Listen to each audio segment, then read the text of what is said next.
Hello. I'm making a video. The light is not the most complimentary, but the sky is beautiful. Absolutely stunning. Stunningly beautiful clouds. And earlier I looked into the clouds and there was a dragon in the clouds, a dragon formation in the clouds, looking right at me with the big tooth on the side, grinning. That is the humor of the infinite cosmos. So I want to capture the last sunlight and be sitting outside here because it's beautiful. I don't know how long the video is gonna get, probably not very long because it's gonna get cold, but I love being outside. And I was on the grass earlier letting my nail polish dry.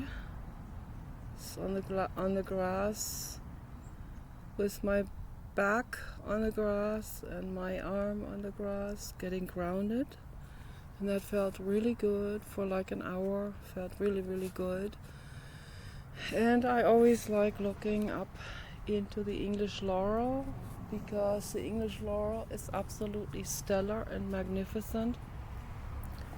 I love this English laurel. It's also called cherry laurel because in the summertime it grows little fruits that resemble cherries, but they're not as large as cherries, but they have the same color and texture. Taste similar, but they taste a little more bitter. So that is, and then they have a very large seed, and the fruit part is just like the flesh part is not very much around it. So while the regular cherries, they have a little cherry seed inside and a lot of flesh around it. So, and they only grow a few fruits. Like this entire shrub here might only grow 5 fruits altogether. So that is not very many fruits, but I pick them up anyway and I eat them because they're full of nutrients, bioflavonoids, and whatever that is, something that is good for us, okay, and vitamin C, and all kinds of coenzyme Q, whatever those things are, but it's loaded with all of these nutrients, and it feels good. So always gives me energy and strength. Feels really great. Today I made myself Pieris japonica tea, so that's why I'm feeling a little bit sedated,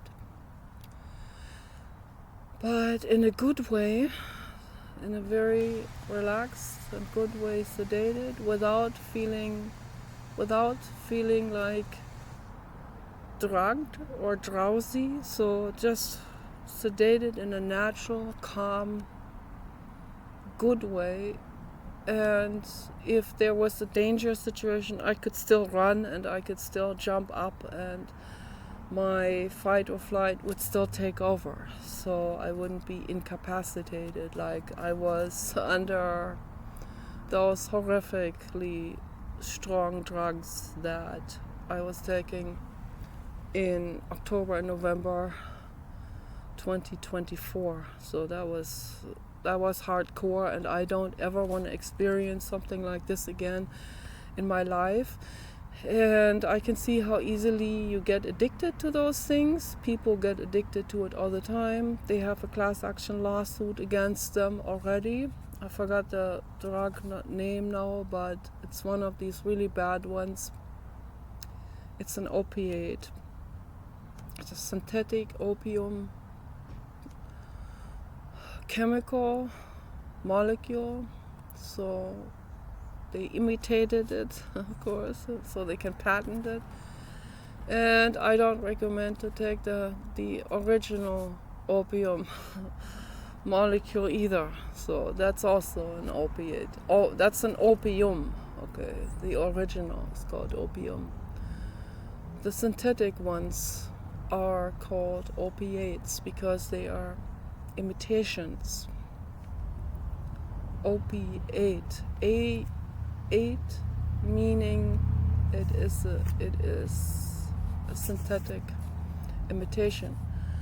Human or humanoid. Humanoid is someone who is human-like.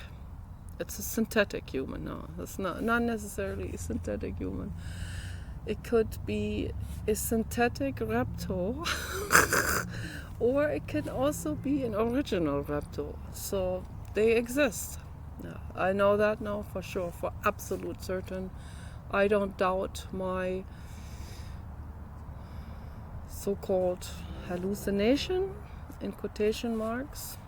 Okay, there are no hallucinations. The word hallucination implies that you're seeing something that isn't there. You're seeing things. No, that is a complete misunderstanding of nature and existence. Whatever you're seeing, under whatever mental state you are on, whatever influence you're on, whether it's a mushroom or a plant or a drug, doesn't matter. Or it can also be a serious infection with high fever that can cause it. Either way, it's not a hallucination. It's not something delusional. It's not something that your mind is making up. It isn't. Okay, and I know that also. I saw amazing documentary films also about this, where people, something went wrong in the brain, but it's not because it's not caused, that what they saw wasn't caused by the broken brain. Okay, see, that's where the misunderstanding comes in science. People still didn't understand that very well. When people see something that they thought that didn't exist, like I saw a Repto when I was 11 years old, and I didn't know that existed. I had no idea. We've seen stuff similar to that in monster movies. So I say to my mother, there's a monster in the bathroom. I didn't know what that was. I had no idea. She looks, and the monster was already bilocated away and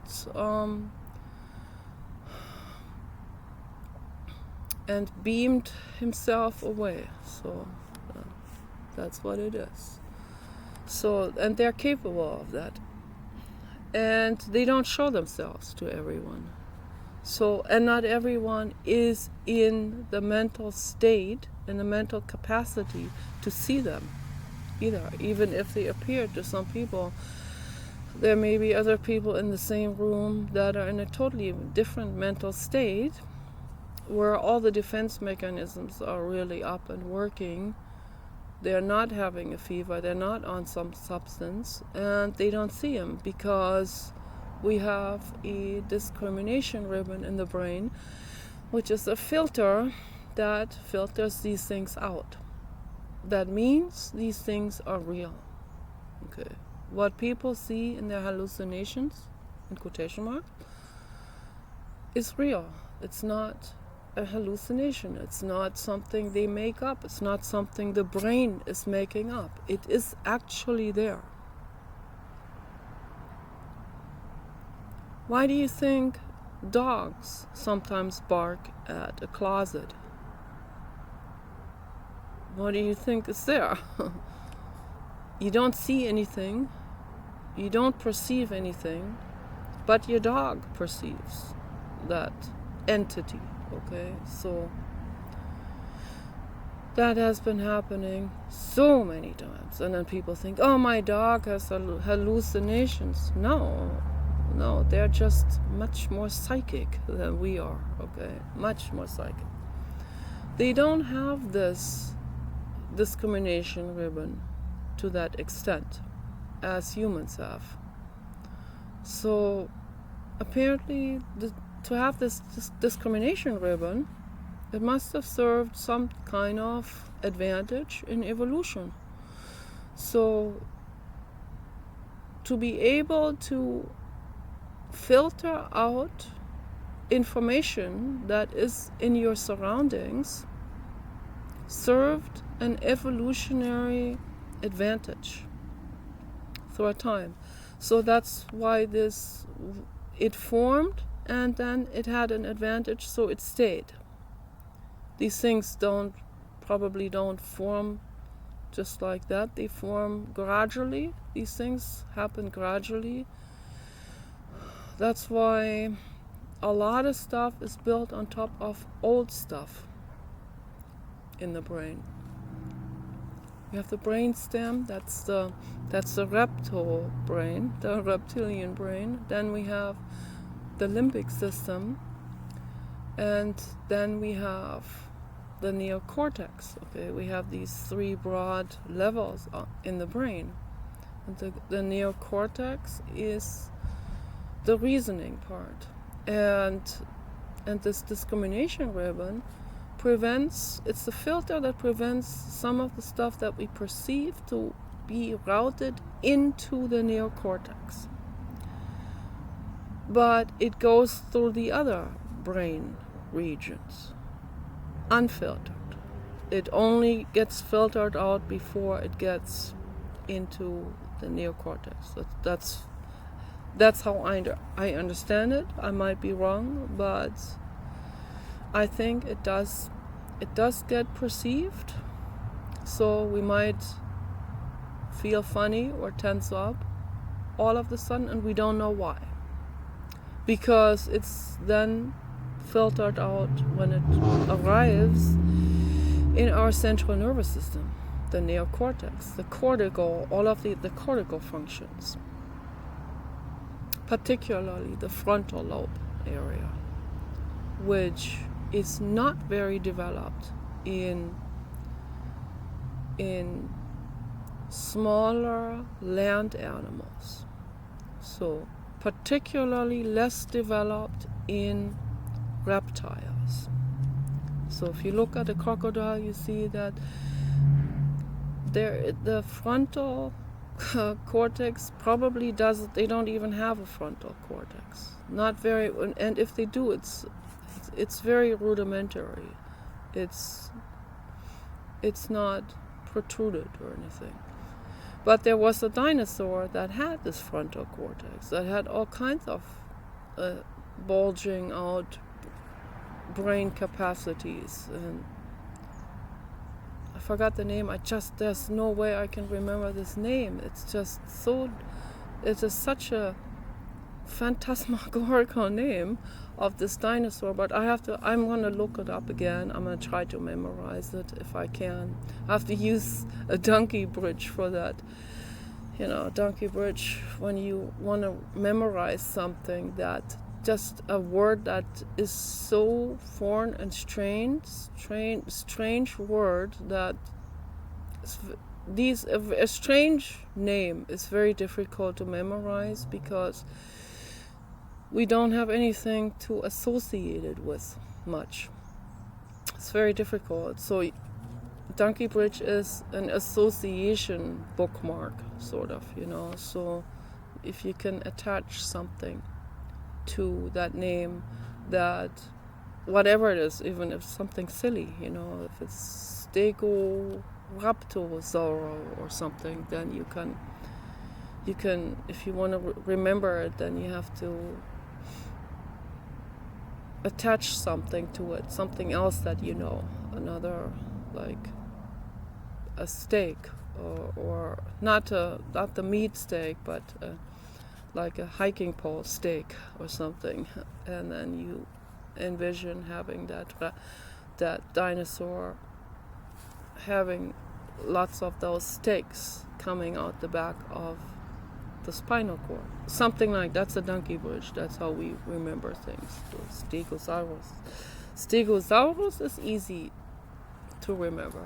So, but that one bipedal emu ostrich type of dinosaur that became a bipedal humanoid. So they were really the first people here on this planet. They were people here on this planet long before our lineage has evolved into what it is now. Long before. 50 million years ago. Okay, so that's when 50 million years ago our lineage they were tree climbing lemurs, but really small, the size of rats, with long tails. They also came from dinosaurs, but little ones. And they had long tails to grab onto the tree branches. They had to get into the tree to protect themselves. So that's how the ones that had the long tail that was able to grab onto the branches, those were the ones that survived. So they became an arboreal animal, and those were the very first mammals. And they were not people yet, so like they are today. So they look like mixed between a rat and an opossum, but smaller than an opossum, the size of a rat, with a longer, very long tail. And they were the pre-lemurs. Okay, so then at some point they grew larger, more complex. The fingers started to grow more like this here to grab onto stuff. The feet were looking like this too. And then they evolved into the lemur, and they found a preserved skeleton because it petrified in Germany in a bog. That's how they were able to get it. So if they were not petrified, if they weren't if the cells weren't replaced by crystals, then that you wouldn't find it anymore. It's pulverized. It's become dust again. So, but once in a while they find a preserved, petrified skeleton that is completely replaced by minerals and crystals. So it's become crystalline, and then it stays like this, of course, in that shape. We have, for example, the petrified forest in the desert region, in the southern desert region in Arizona, and I bought myself a beautiful piece of petrified wood that was hand polished, very, very shiny, and it has this amazing shape where I can put my hand like this on it, and it's incredible. I have it now in the bedroom, and I touch that almost every day. I put my hand on it, and it gives me energy, healing energy. It's really, really nice, wonderful. All the other rocks that I have there are presents from the beach or the river. So beautiful presents from the blue god, and the petrified wood piece is also a present, of course. I paid like $180 for that, something like that. That was on our honeymoon trip. It's like a honeymoon souvenir, and I love it. It's an amazing piece. So I also have an opal that I found near the opal mine, also in the desert, and a large one, and I would never break that open. But I have the feeling that inside are colors, rainbow colors. But I would never break that open. I can tell it's an opal because the texture of it has been ground down by primordial oceans. So it's very old. It's also, it might be 200 million years old, that opal that I have there. It's incredible. I touch that also all the time, and it has